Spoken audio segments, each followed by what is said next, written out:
Okay. Good afternoon. It brings me great sadness that we even have to gather here today once again to denounce and condemn the racist, hateful, and unacceptable behavior of yet another one of our Republican colleagues. It is shameful that we have had to wait this long for meaningful action, for meaningful accountability, but here we are. Today, we stand in solidarity with Representative Omar and our Muslim colleagues who for too long have been targets of unprecedented hate and vitriol. We stand in solidarity with the Muslim staffers who bravely raised their voices in an open letter earlier today, calling for accountability, calling for a workplace where they can feel safe, where their families do not have to fear that they will be targeted or harassed. Today, we stand in solidarity with the broader Muslim community. For a member of Congress to repeatedly and unapologetically use hateful, racist, and Islamophobic tropes towards a Muslim colleague is dangerous. This sort of toxic behavior has no place in the halls of Congress, and it diminishes the honor of the institution that we all serve in. It has no place in our public discourse. It has no place in our society. It has no place in any workplace, period. Over the last week, we have seen a growing coalition of lawmakers call for real, meaningful accountability for Rep. Boebert's actions. When we asked for an apology and acknowledgement of her racist and blatantly false comments, we were met with even more racism and bigotry. When we called on Republican leader McCarthy to hold this member of his caucus accountable, we were met with defiance and gaslighting. Enough is enough. Each day that passes without meaningful accountability, we risk normalizing this behavior and endangering the lives of our Muslim colleagues, Muslim staff, and every Muslim who calls this country home. And despite what some may argue, this is not about any one member of Congress. This is about accountability. This is about protecting the integrity of the House of Representatives and about living up to the very values that we espouse and claim to represent. Many of us here today witnessed firsthand the consequences of the previous president's rhetoric when he incited a mob of violent insurrectionists to attack our seat of government. We have heard the hate and credible threats that have been directed at Rep. Omar and her staff. Words have consequences. We must acknowledge that and respond with action. We've introduced this resolution today to do just that, and to send a powerful message to every Muslim and every marginalized person who has ever questioned their place in this country or in the halls of power. We see you. You belong, you are powerful, and you deserve a life free from fear and filled with dignity and love. How we respond in moments like these will have a lasting impact, and history will remember us for it. The world is watching. I look forward to working with House leadership to get this resolution across the finish line. And now we'll hear from Representative Jamal Bowman, representing New York 16th. Thank you, Congresswoman Pressley, for your leadership on this issue. It's heartbreaking that we have to be here. It seems like every week we return to Congress, we have to have similar conversations regarding our Republican colleagues who continue to behave in ways that are unbecoming and unacceptable, not just for members of Congress, but for anyone in any workplace across this country and around the world. We cannot normalize this rhetoric, this language, anti-Muslim hate, Islamophobia, and racism, sexism, and discrimination in any form. We cannot normalize it. And if we do not act accordingly, if leadership does not act accordingly, we are condoning that behavior, not just here in Congress, but we are sending the message across the country and around the world that anti-Muslim hate is okay, that Islamophobia is okay, and it is not okay. This is about simple decency. We all claim as Democrats, as Republicans, whether conservative or progressive, we all claim to care about the Constitution. And we all claim to care about our democracy. But if we do not act now, swiftly, it shows very clearly that we do not care. We do not care about the First Amendment, and we will continue as a body to marginalize certain groups of people simply because of who they are. And we, particularly in this moment, have to do better, particularly after 4 years of the president we just had, particularly considering how we have Republican members of Congress, not just Representative Boebert, but others who continue to fan the flames of racial violence and discrimination and seem to be proud of that. That is not the nation that I want to be a part of. That is not a Congress that I want to be a part of. That is not the country that I want to raise my children in.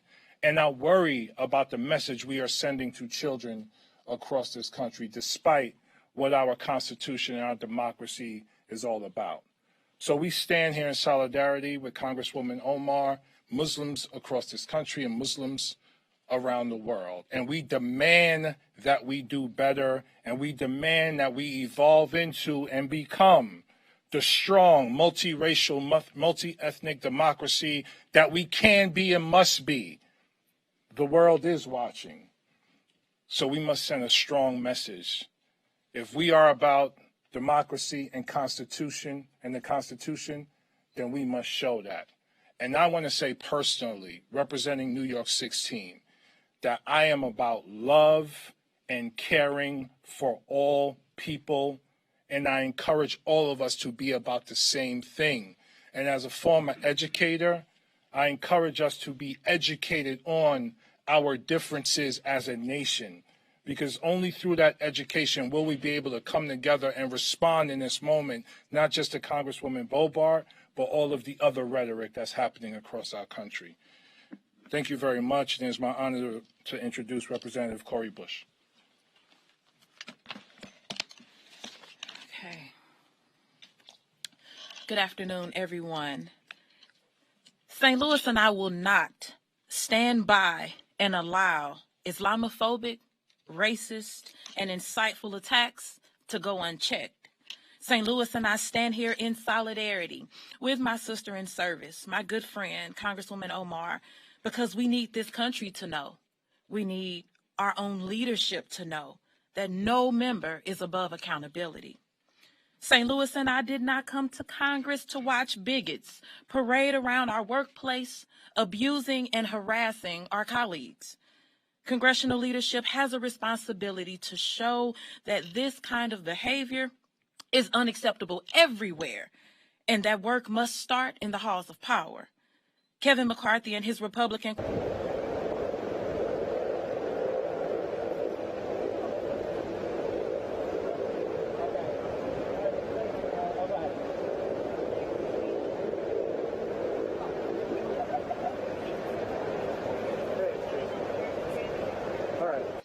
It is time for Democratic leadership to act. Bring our resolution to the House floor for a vote.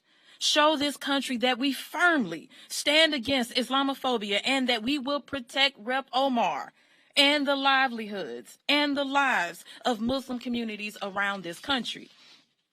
If we're serious about tackling the systems of entrenched white supremacy that stain every fiber of this country, then we need to start right here, right in this Capitol. We need to start with this lying, Islamophobic, race-baiting, violence-inciting, white supremacist sentiment spreading, Christmas tree gun-toting elected official who is out here straight up calling her colleagues terrorists.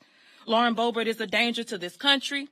She is a danger to the Muslim staffers that work here. She is a danger to her fellow members of Congress. Removing her from her committees is the least leadership can do to protect every employee, visitor, and member of this body. While I definitely wish we didn't have to keep coming back assembling every few weeks to do this, once again, Black and brown women are carrying the water for this country, for the rest of our country, by urging leadership to act to keep us safe. We stand here today united in calling for immediate consideration of our legislation to remove Lauren Boebert from all of her committee assignments. Thank you. Next, we will have our chairwoman of the Congressional Progressive Caucus, none other than Pramila Jayapal. Thank you, Representative Bush, and thank you, Congresswoman Pressley, for bringing us together and just for showing tremendous leadership as we demand accountability for Lauren Boebert's anti-Muslim rhetoric, Islamophobia, and dangerous and incendiary actions. I also want to thank my friend, Congresswoman Omar, for showing such strength, displaying true grace, and for being a fearless champion on behalf of her constituents, on behalf of Muslims across America, and everyone throughout this country. We are here today because we refuse to stand by as Islamophobia, anti-Blackness, anti-immigrant sentiment, and xenophobia are trafficked into the halls of Congress by members of the Republican Party. Long before ever serving in elected office, I was an organizer, and I got my start in the wake of 9/11 as we fought back against the hate, discrimination, racism, and xenophobia that were targeting Arab, Muslim, Middle Eastern, South Asian, and Sikh communities across America. We organized as we witnessed loved ones targeted on account of their faith, their race, their national origin, and their immigration station. We didn't stay silent as that occurred. We didn't sit back, and we're not sitting back now as it rears its ugly head again right from within the halls of Congress. Last week, I was very proud as the chair of the Congressional Caucus, Progressive Caucus, to join the chairs of the Black Caucus, the Asian Pacific American Caucus, the Hispanic Caucus, and the Equality Caucus, who powerfully stood together, arm in arm, to call for Representative Boebert to be removed from her committees. Today, we are introducing a resolution to make it happen because Muslims throughout the country are looking to Congress, watching to see if those they sent to represent them are going to stand up in the face of blatant, vicious Islamophobia. We owe it to them, and we owe it to every person who has been the recipient of harassment and abuse based on their religion, their race, their gender, their sexuality, or other identity to speak out. We have to make clear that their votes to send us mean something, and that our values mean something too. We can't act in one case, but then when it comes to Islamophobia, say, this doesn't merit action. Our response to behavior that creates a dangerous work environment and furthers a climate of toxicity and intolerance cannot be silenced.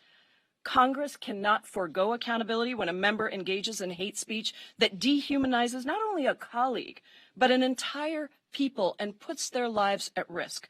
We cannot be complicit as members of this body, trample on the fundamental right of religious freedom, and put people's lives in danger. We stand in solidarity with Rep. Omar, and we urge every single one of our colleagues to join us in sponsoring this resolution, in securing accountability and furthering justice, and we call on our leadership to bring this resolution to the floor and ensure that we have true accountability. And with that, it is my great honor to introduce my friend, former chair of the Progressive Caucus, Barbara Lee.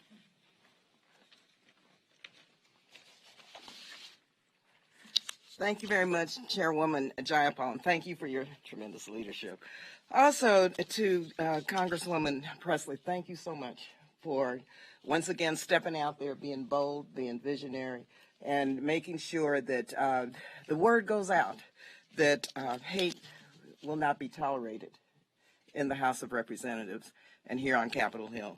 And yes, our sister and our colleague, Congresswoman Ilhan Omar, she has consistently been the subject of the far right's hateful, bigoted, and disgusting Islamophobia, this time by one of her own colleagues.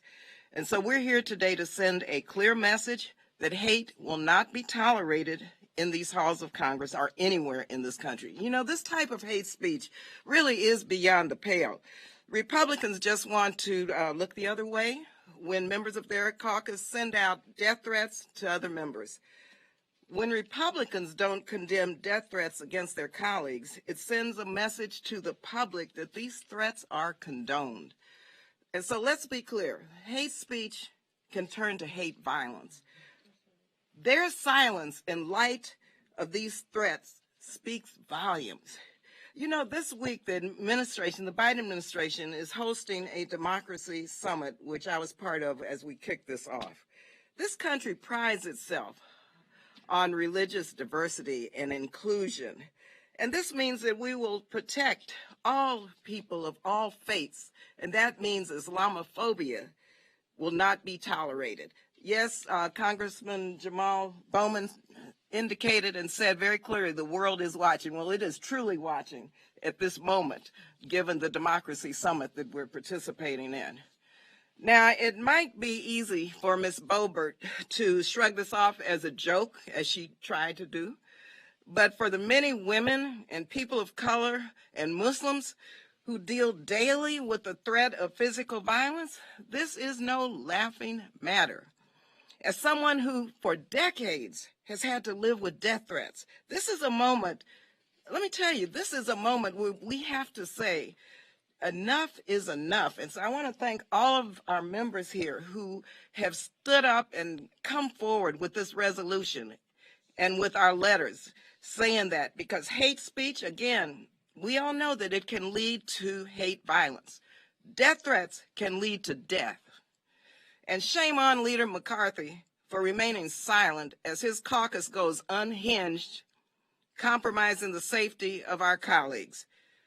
This cannot go unchecked. This resolution reinforces that this behavior will not be tolerated, and Ms. Boebert must be held accountable for her shameful and despicable words. And so I'm proud to be standing here today with my colleagues and calling for her to be stripped of her committee assignments. Enough is enough. Thank you again, Congresswoman Pressley, Congressman Bowman, and now I will turn this over to my good colleague, a fighter for justice from Southern California, Congressman Jimmy Gomez. Thank you so much, Congresswoman Lee, also to Congresswoman Pressley. Thank you for leading this important fight. You know, there is a thread of hate and rhetoric that runs through a segment of the Republican GOP caucus. And it is sometimes very implicit and sometimes very explicit. Saying jihad squad, she doesn't have a backpack, to some members calling one of my colleagues from New York the B word as he walks by, or when I was on the elevator going to vote for Build Back Better and I had a Republican member look at me and said, "You people are effing ruining this country."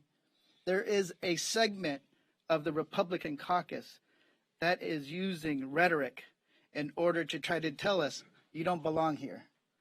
You don't represent our values, that you should go back to where you came from.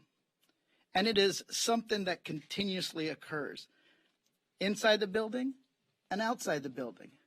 But the leadership of the Republican Party here in the House, specifically Kevin McCarthy, is giving them a free pass. And that doesn't have to be. All of us know that there are rules of decorum within the House that should also extend to outside the House. In a committee, you can't even use a person's first name, or your words will be taken down and you will lose your rights to speak on the floor. If you question another member's intention of how they're voting or their intentions of why they're taking a position, that is a break in decorum. But when we have racism, islamophobia, when we have sexism, then it becomes okay. You can't use a person's name, but saying somebody is a terrorist is okay, and you're not going to call them out. And it doesn't have to be that way. I'm on Ways and Means. When somebody uses a name, it's a big offense, and the ranking member and the chair force that member to apologize. When somebody goes too hard on their rhetoric, they make that member apologize. So there is a way to diffuse the tension and the divisiveness in our politics if the Republican leader chooses to do so. But consistently, he's more concerned about if he's going to be leader in the future or something else. And he's beholden to and held hostage by a small but growing group of individuals within the Republican caucus. So we need to say that enough is enough. Representative Boebert's language, her actions, as well as the actions of other Republicans who confront members on the floor or during their press conferences or doing their photo ops, is not acceptable. And we do that by making sure that Representative Boebert is stripped of her committee assignments. This is about our politics. This is about our country. This is about our values. And that's why we hold this resolution close, because it's not just about Representative Ilhan Omar. It's about all of us, about our constituents. It's about the new immigrant. It's about the person worshiping how they want to worship. It's about what our country's going to look like in the future. And that's why we got to pass this resolution to strip her of these committees. It is never something that we take lightly, but this is something where we have to draw the line. So with that, I want to call up another fighter for justice from the great state of New York, Congresswoman Ocasio-Cortez. Thank you so much, Jimmy, and thank you to Congresswoman Ayanna Pressley for your leadership on this issue, which is always so steadfast and consistent. But I must say it's unfortunate that it's even needed, that this is even needed in this moment. This shouldn't need a press conference. We shouldn't need to be gathered here today. We shouldn't have to be asking for the bare minimum of protection and respect of our colleague, Representative Ilhan Omar. You know, I think a lot of times people deduce these threats and the result of what happens from this incredibly violent, incredibly racist rhetoric that is accepted. And I would argue at this point, the pattern is now established that Leader McCarthy encourages and is accepting of this targeting, particularly of women of color in the United States Congress. You know, people think this is just emails. They think it's just angry voicemails. Because the people inflicting this kind of violence and aggression do not have to live with the consequences of it. They don't have to ride around in a 20,000-pound armored truck and need 6 people to go with them just so that they can go to the grocery store. Because so many people are now trying to target a member due to the Republican caucus's acceptance of this targeting. And at this point, it is not even a small number of this caucus. Because Representative Gosar just last month aired, all of this about trying aired something incredibly violent. We all know what happened. And almost the entire caucus voted to protect him except for 2 Republican members. Are we surprised at this escalation now? At this targeting of Representative Ilhan Omar? Because this mirrors what is happening in our society, where the most vulnerable people and most vulnerable communities whose bigotry, when it's directed at them, is most often dismissed. That it starts with them. And when we accept that and look the other way and don't enforce the same rules for everybody, it will make it worse. I represent thousands of young women. I represent thousands of Black, Latino, and Muslim communities and immigrant communities and refugees in New York City. So many women will have their hijabs ripped off on public transit because of the example that Leader McCarthy and the Republican caucus is setting right now. We have a responsibility to show this country that bigotry is unacceptable and to treat the hallowed halls of this Capitol with the bare respect that any corporate HR office would do anywhere else in this country. This shouldn't be about politics. This shouldn't be about Democrat or Republican.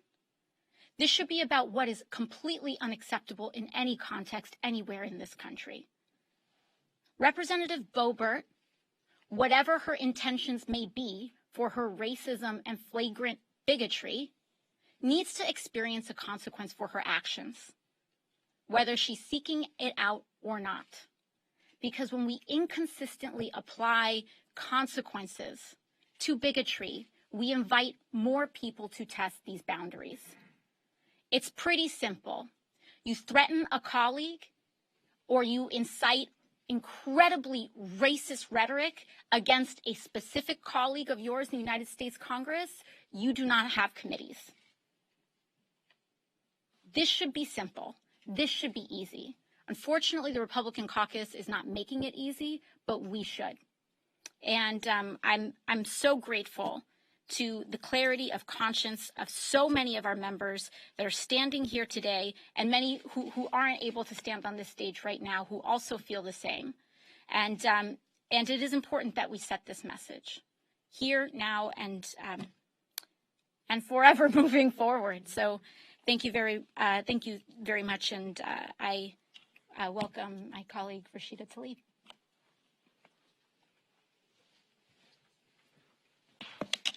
Good afternoon, and thank you all so much for being here, and thank you so much for my colleagues. I'm not only a colleague up here, but I'm also a fellow Muslimah, so thank you. Thank you, Ayanna. You know I get emotional, but let me tell you, all of you, your solidarity means so much, because when she said that, right, Debbie? When she said that, she was evoking violence on Muslims all across our country. And so it's important to know, of course, Ilhan Omar, when I check up on her, she's like, sis, I survived war, I can survive this. She says that so that I can stop crying.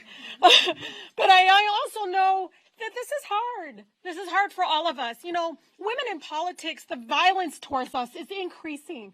Debbie, I remember when you were getting them. I remember all of us. It's just overwhelming. And all we want to do is serve the community that raised us, the community that brought us here.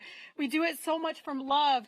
And so I just want you all to know that I am so incredibly grateful that you all are up here and sponsoring a resolution. We shouldn't have to beg and urge Republicans to do what's right here. You know, they have Muslims in their communities. I know they do. They call me to say, well, how can I talk to them? How can I get them to see us? Rashid, I have a clinic in their community. I do this nonprofit work in their community. How come they don't see us as neighbors, as fellow Americans? It is hard. It is hard being Muslim in our country right now, and this makes it worse. And so let me tell you, it is important for us to understand this is a national platform that we cannot allow her to use to evoke not only hate, and I think, Barbara Lee, you put it perfectly. It's not just hate speech, which is god-awful, but it's also hate speech that's evoking violence and danger towards a whole people in our country. You called a colleague a suicide bomber. You called her a terrorist. You're evicting invasive by saying that you said it about all Muslims in our country, and you know it. You know exactly what you were doing. And you have to be held accountable. We can't continue to say that bigotry has no place in our society, that violence has no place, and then not take any action, to be completely silent, to dismiss it. My two sons deserve to grow up in a country where their faith, their religion will not be used as a target. Muslims across our country deserve representatives on both sides of the aisle who will embrace them, not vilify them. That's why we're here today. That's why we're introducing this resolution. God, I want you to know this is so not political. This is so human and humanitarian. I just know that mother that's sending their child with that backpack to school is thinking this, Pramila. I know it. We are sending a strong message that this is hate that will not be tolerated in the halls of Congress. We will not allow it to happen here, y'all. And we will send a clear message to all of our Muslim neighbors, to everyone that experienced hate, that we are standing with you, that you deserve and you belong in our country. You deserve human dignity and you deserve to feel safe in your communities. Accountability is key here. And I'm glad, Congresswoman Ayanna Pressley, that you have stood strong, that you took this leadership role of taking this on. Thank you from the bottom of my heart. Thank you for introducing this, and thank you to all my colleagues that have spoken up and not remained silent. It is so incredibly important. I got to tell you, this is creating a culture that is so hard. It is so hard. I still remember my son questioning whether or not he can tell people he's Muslim. I don't want him growing up in a country like that.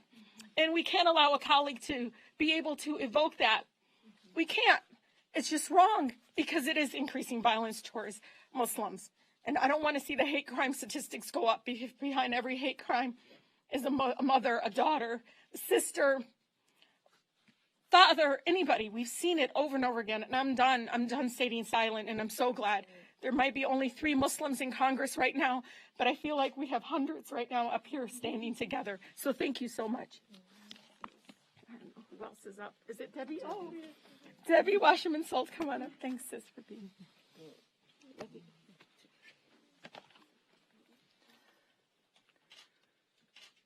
On my watch, I will never be in a situation where when someone comes for anyone, that there will be no one left to speak for me because I did not speak up. That is a paraphrase of a poem that is on the walls of the United States Holocaust Museum. And right now, while Democrats are fighting to get free pre-K for America's children and paid leave and child care for working families, and we're also at work to ensure the greatest generation has access to more affordable medicine and the next generation has a healthy planet to live on. We are here once again, forced to confront a Republican member of Congress for making incendiary, bigoted comments directed at one of our own colleagues and endangering her and an entire group of Americans. These are the same kind of comments that result in actual death threats and workplace animus aimed at the members themselves. Worse, this incendiary rhetoric fans hatred toward Muslims, much like the violence-laced bombast we heard aimed at Jews and other minorities in the streets of Charlottesville. Such hate must not be ignored, and staying silent is not an option. Certainly not when it's uttered by those who work in Congress. We must hold members accountable when their words and hate-filled rhetoric puts their colleagues and staff in harm's way. We have seen what it can inspire. Ask Steve Scalise. Ask Gabby Giffords. Or ask the Capitol Police that were here on January 6th, or any of my staffers who handled a pipe bomb after it was delivered to my district office. Ask the staffers who opened grotesque, threatening mail riddled with swastikas, racism, Islamophobia, and violent words and imagery every day in these buildings. To think that similar rhetoric and language is being perpetuated by a member who was elected to this body is just repulsive. Democrats are and should be focused on building real and symbolic bridges, both inside and connecting our communities. And we cannot lose sight of that. But failing to exact consequences for this dangerous bigotry will lead to more hate. And inevitably, it will lead to more violent threats or actions aimed at our own members and the communities they call home. Congress cannot normalize Islamophobia, and that's what this member is doing. This member has repeatedly uttered anti-Muslim rhetoric, referring to a member in this body as a terrorist and enemy combatant because of her faith and appearance. And there has been no serious sign of contrition. History reminds us that we cannot ignore this type of hatred, and my conscience tells me I cannot simply look the other way.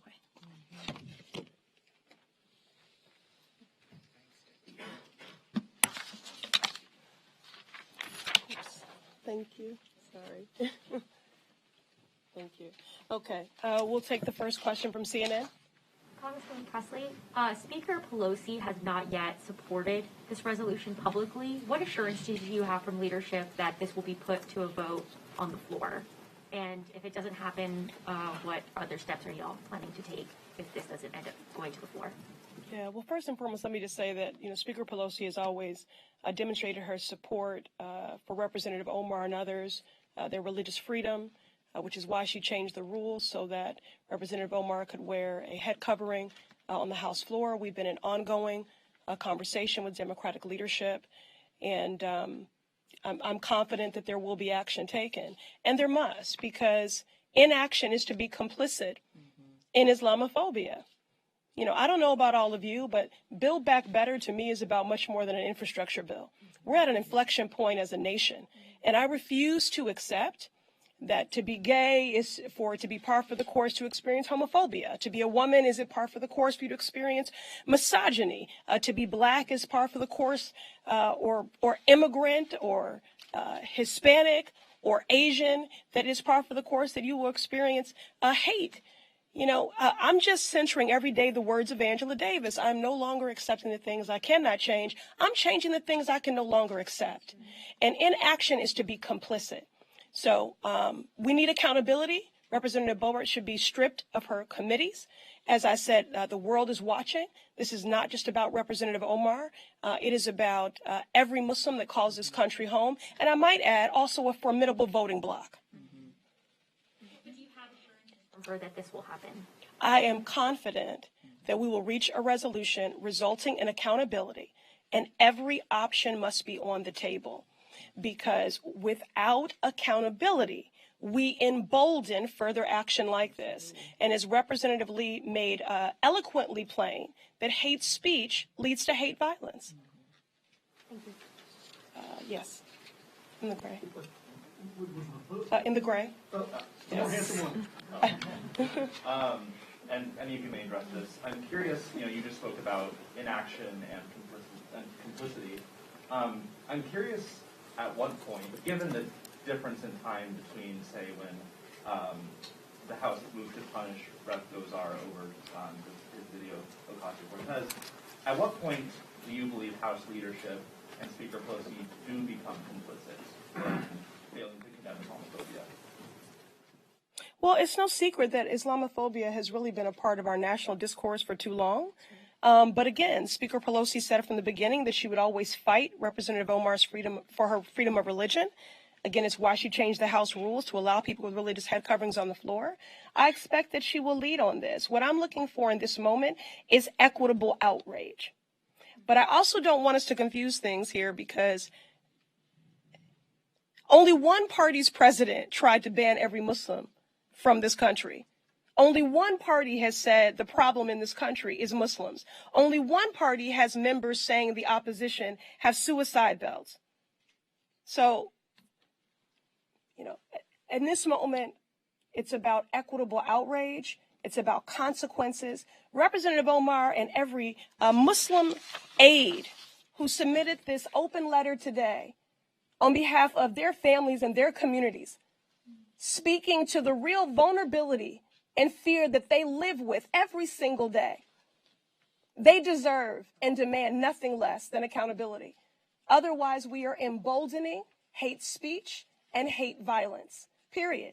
So I'm confident that we will reach a resolution, that there will be accountability. Rep. Boebert's words have had consequences for Rep. Omar and the entire Muslim community. And now there need to be consequences for Rep. Boebert. And any one of my colleagues can, feel free to comment or to step up. And of course, we want to see this resolution brought to the floor. And we want to see it passed.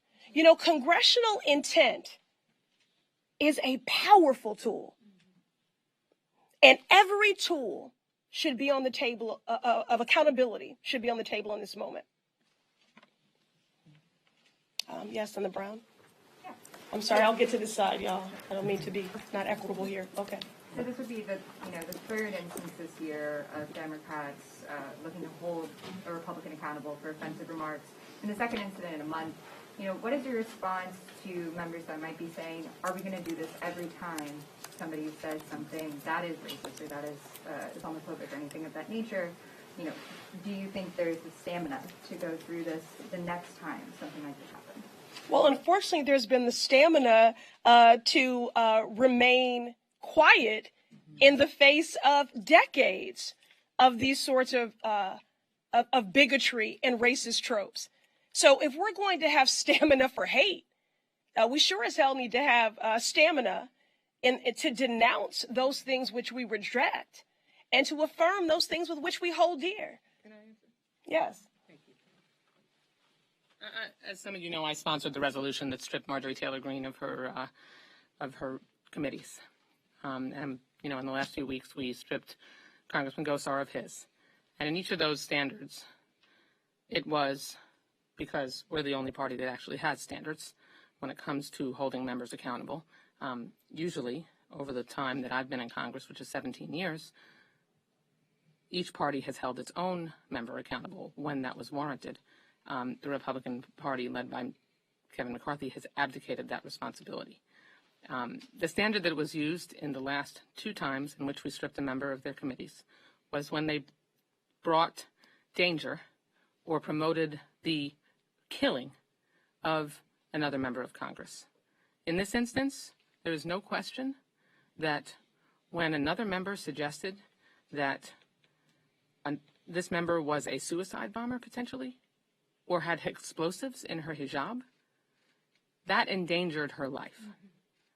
And when you endanger the life of another colleague, then you forfeit your right to have the significant responsibility of making policy in this body. We don't have a lot of tools at our disposal, but neutering a member's ability to be effective, maybe to send a signal to their constituents that you might not want this person representing you because they're not going to be able to full-throatedly represent you and make a difference for your life. That's the kind of consequences, no matter how much money she might raise off of it or, you know, beat her chest over you know, how much attention she's getting. There's no way that any member wants to be deprived of their ability to serve on committees and make policy. That's generally why we all come here. You threaten another member's life, then we, in our party, are going to speak up and speak out and not be silent. Just on that note, too, you know, on this idea of stamina, isn't that the point of repeatedly harassing and targeting people of color? Is the idea that we will tire of defending our values and eventually we will relent and then allow this violence to occur because it just happens so much? You know, I think that the thing is that we don't want a whole to-do. I know Representative Omar would rather just wake up and live her life and serve honorably as she continues to do. And, you know, like I said, we don't need all of this. When these things sort of happen, the next day it should be almost as procedural. I'll vote to uphold our values with a cup of coffee, and then we can go on and continue Build Back Better. You know, this shouldn't have to take a whole day, all this energy, all this stuff. We have strict rules. You violate them. The consequence is consistent. It doesn't have to be that big of a deal. You know, but there does need to be justice. And I just, that's right. Thank you both. And again, I just want to reiterate that there is growing momentum across our caucus in support of this resolution. And, you know, thankfully, a full rejection and intolerance of this hate speech and these actions. And so, again, in this moment, what we're looking for is equitable outrage. We reject anti-Semitism. We reject Islamophobia. We reject anti-Black, anti-immigrant sentiment. We reject homophobia, misogyny. These are very basic. And to Representative Ocasio-Cortez's point, at the end of the day, we don't want to espouse values that we're not practicing. Yeah, this is the very essence of democracy, which is what all of us have been saying. And I just want to remind you, once again, the Democracy Summit is taking place right now as we speak, led by the United States of America. And so at this moment in time, hopefully everyone will understand that it's incumbent upon us, in terms of our global leadership, that we continue to move toward that more perfect union. And what we're doing today and with this resolution takes us another step toward that. Okay, on this side, yes, yeah, in the pink tie, yes. So we're here talking about accountability. Is there any form of accountability that would be acceptable to you besides removal from committees, like, say, censure or any other options on the table? Well, right now here today, we're talking about this resolution, which is on the table. Again, congressional intent is powerful. We're looking for accountability here, and I think every option should be on the table. Yes, in the yellow tie. So you're in these talks with leadership. Where are the delays? It sounds like you agree that the comments were disgusting. Pelosi has said that. You have said that. Why the delay? Where's the sticking points in these discussions? Why have they not accepted this? Well, the resolution was just introduced today. So I'm sure we'll be talking after this. Okay, last question. Well, sort of following up on that, how quickly do you expect, like, is this something that's going to happen by the end of the year? And going back to this idea of accountability, this is, again, the third time you've done this. It's not stopping this type of rhetoric. So what, like, and some of them are actually, like, wearing it as a badge of honor. What is the end goal with all these? Well, I intend, and I'm sure I won't be alone in this, that I will continue to speak out and to stand up in a front, in resistance to hate. It's really that simple. We need to denounce those things which are repugnant and that we reject, that are in conflict with our values as a country, as a democracy, as a democratic party, and affirm those things with which we hold dear. And let me add, I think we also have to remember our title is representative.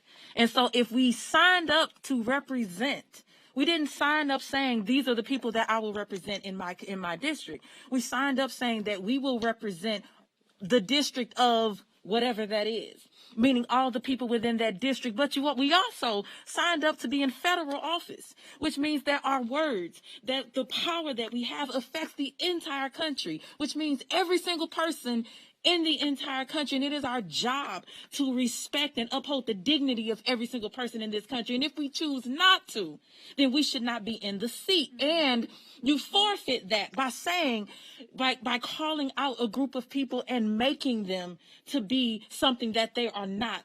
And I think that when we're talking about, like, how much can we deal with this? How long can we do this? When will leadership step up and all of that? Our job, his job, is to be Rep. Gomez and to speak up for his community and to stand against the hatred like he's doing.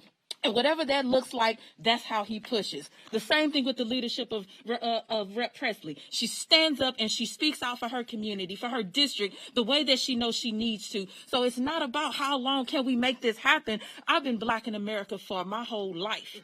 We can stand and we can push and we can fight, because if we don't, this is not just about what's happening right now. This is about the legacy of this country. And if we feel like I'm tired, we ain't seen tired. This is not tired.